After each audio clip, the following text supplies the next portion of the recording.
A video that I was watching on TikTok that really struck a chord with me, and I had to just share my opinions. The video is of a lady who says pretty much y'all are smart for deciding to just have one child and be done.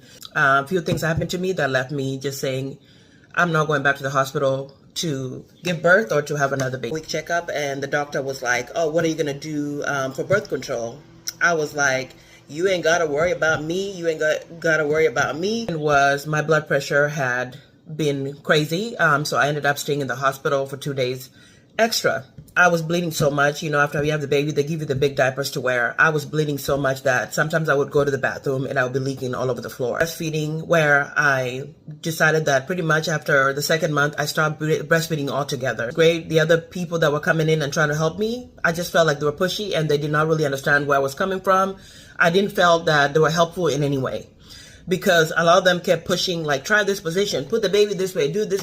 And I was literally telling them that I'm so uncomfortable because my boobs were sore and the tips of them started bleeding where it was painful to breastfeed. And then later on, it became a point where my son was not getting enough breast milk that they had to give him a bottle. I was laying there trying to figure out how to breastfeed my baby, and she pretty much told me, do you want to breastfeed or no, in a rude way. And my son coming in and going and taking my baby to a different room and all that stuff gave me so much anxiety, because I was like, what are you guys doing with my child? I need my child next to me. For 6 months straight, and they couldn't figure out what the heck was going on. And now we find out he's almost 9 now, and his personality is kind of like that. He has mood swings, okay? And waiting for my husband to get home because I was going to lose my mind. I literally felt, and I started thinking of all the thoughts of I just wanted to get away, because this responsibility of taking care of another human being became too much for me. Stuff was going on at the same time. I was just thinking, how do I get away from this? Because this is too much for Rip. Down there, I got stitched. And to this day, I'll have random flashbacks and feel like my body, especially down there, is being stitched and feeling like the doctor is pulling those threads or whatever they're doing. I get that sensation once in a while. And to this day, a bowling ball is coming out of your vagina and it's ripping and it's burning.